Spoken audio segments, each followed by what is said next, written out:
అంజరావు గారు మీరు చెప్తూ ఉన్నట్టుగా ఒకప్పుడు అంటే 1950s భారత్కు రావాల్సిన ఈ వీటో పవర్ అండ్ శాశ్వత సభ్యత్వాన్ని నెహ్రూ వదులుకున్నారు, చైనాకు దక్కేలా చేశారు అని చెప్పేసి భారతీయ జనతా పార్టీ ఇప్పటికీ కూడా విమర్శలు చేస్తున్న పరిస్థితి.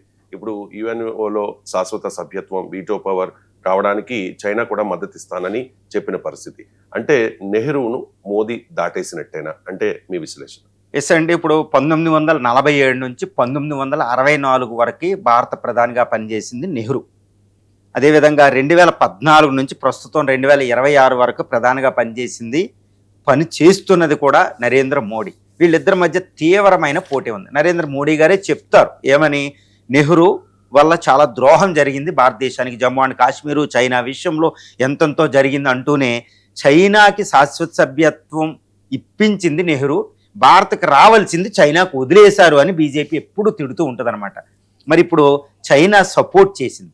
ఇప్పుడు నెహ్రూ టైంలో చైనా శాశ్వత సభ్యత్వం పొందింది, అది భారత్ సపోర్ట్ చేస్తే.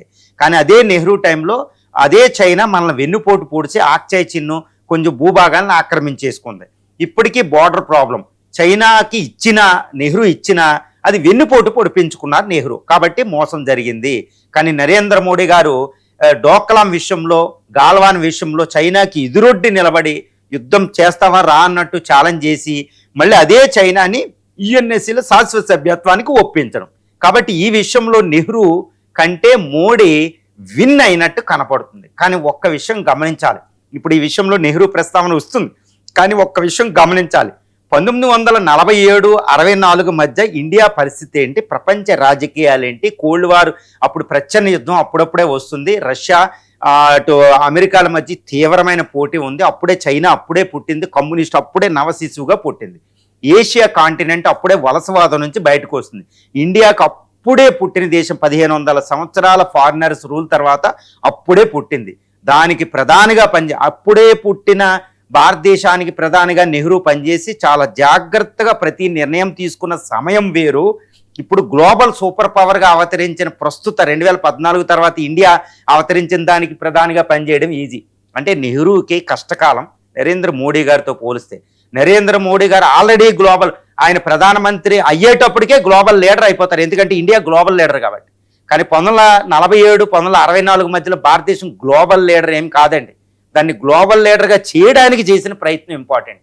రెండు, అనవసరమైన గొడవల్లో భారతదేశాన్ని తీసుకెళ్ళకూడదు 1947-64లో. అప్పుడు నెహ్రూ, నేను చరిత్ర అంతా చూసి చక్కగా అబ్జర్వ్ చేసి చెప్తున్నా, నెహ్రూ 1947 నుంచి 64 ప్రైమ్ మినిస్టర్గా చేసినప్పుడు శాశ్వత సభ్యత్వం భారతదేశానికి ఇస్తాను అనడం అనేది అమెరికా చేసింది ఒక పెద్ద బైట్, ఎన్సైట్మెంట్ అంటారు. అంటే ఏంటి, ఒక అస్త్రాన్ని వదిలిందనమాట, ఒక ట్రాప్లో దించడానికి. అంతేగాని అది నిజంగా ఇస్తాననేమి కాదు. అమెరికా ఆఫర్ చేసింది అనేది కూడా అఫీషియల్గా లేదు, మనం అనుకోవడమే.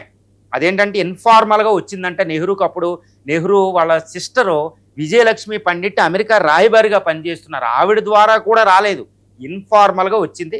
నెహ్రూ పార్లమెంట్లో ప్రకటించారు ఏమనంటే, చైనాకి శాశ్వత సభ్యత్వాన్ని తీసేసి, అప్పటికే ఉన్న శాశ్వత సభ్యత్వం తీసేసి దాని స్థానంలో భారత్కి ఇస్తే అది ఒప్పుకోను అని ప్రకటించారు పార్లమెంట్ సాక్షిగా. అంటే చైనాకి ఆల్రెడీ శాశ్వత సభ్యత్వం ఉంటే దానిని తీసేసి దాని బదులు ఇండియాకి ఇస్తానంటే అర్థం ఏంటండి, చైనా ఇండియాని శత్రువులు చేయడం, గుర్తుపెట్టుకోవాలి. కానీ ఇది అవ్వుద్దా, అమెరికా అనుకున్నది అవ్వుద్దా? అవ్వదు ఆ పరిస్థితులు. ఎందుకు, ఆల్రెడీ అప్పటికే శాశ్వత సభ్యత్వం ఉన్న యుఎస్ఎస్ఆర్ దాన్ని వీటో చేస్తుంది. కాబట్టి అమెరికా కోరుకున్న అవ్వదు. అమెరికా ఇండియాకి ఇవ్వలేనిది అది ఇస్తాను అంటే మనం ఎగబడిపోయి ఓకే అన్నామనుకోండి, చైనా మనల్ని శత్రువుగా చూస్తాయి. యుఎస్ఎస్ఆర్ అప్పట్లో రష్యా ఇండియాకి ఎగినెస్ట్గా పనిచేస్తాయి. అంటే చరిత్ర చూసారు. ఒకవేళ నెహ్రూ అమెరికా వేసినది అస్త్రానికి, ట్రాప్కి గురయ్యి నేను రెడీగా ఉన్నాను అనే ఒక మాట అంటే శాశ్వత సభ్యత్వం రాదు కదా. రష్యాతో మనకు ఆ సంబంధాలు ఉండవు. చూడండి, ఇప్పుడు రష్యా రుణం తీర్చుకోలేనంత అద్భుతమైన సంబంధాలు ఉన్నాయంటే, రష్యా అంటే నెహ్రూకి ప్రాణం అనమాట. నెహ్రూ ఎస్టాబ్లిష్ చేసిన రిలేషన్నే రష్యాతో మనకున్నాయి ఈరోజు.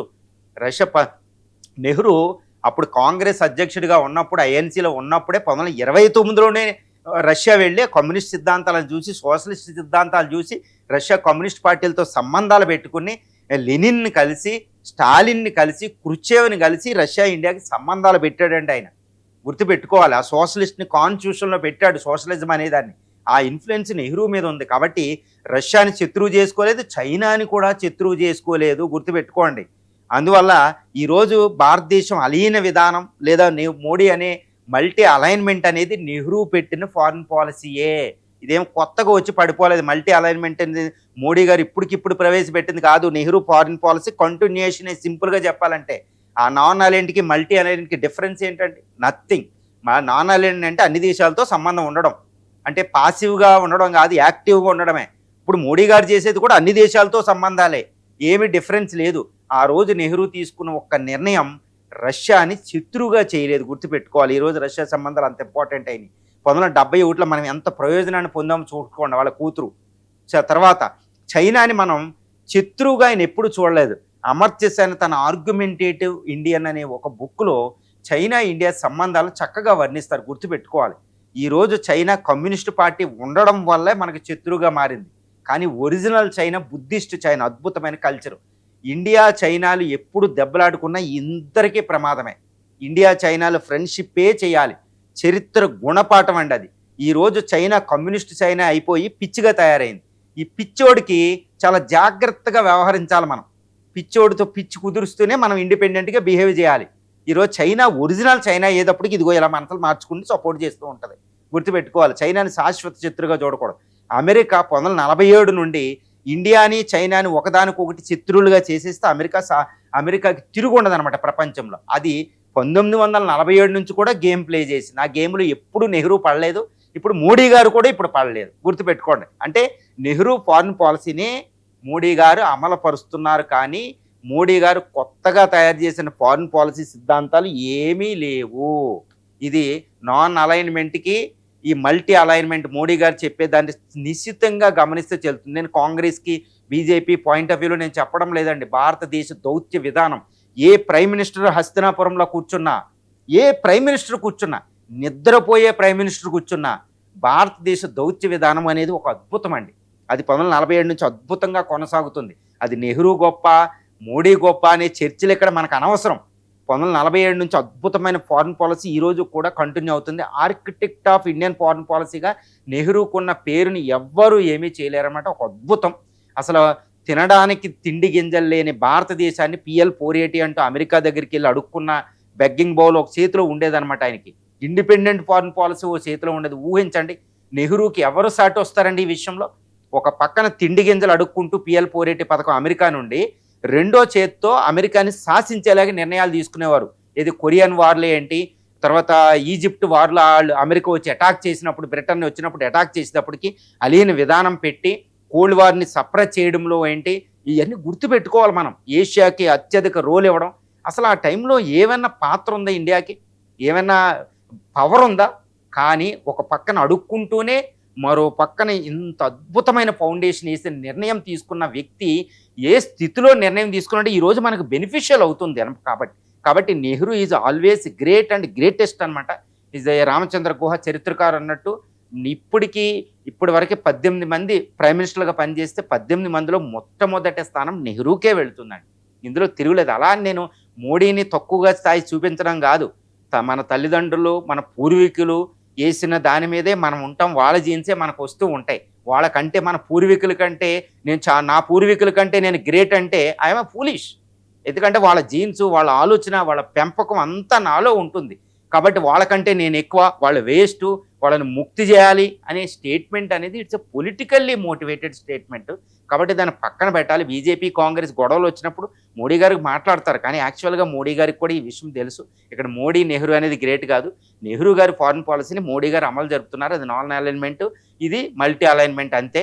ఈరోజు ఆ చైనా విషయంలో, రష్యా విషయంలో నెహ్రూ తీసుకున్న నిర్ణయాలు గొప్పవే. పర్మనెంట్ స్టేటస్ ఈరోజు మనకు అవసరం. ఆ రోజు అమెరికా ఇస్తాననేది నిజం కాదు.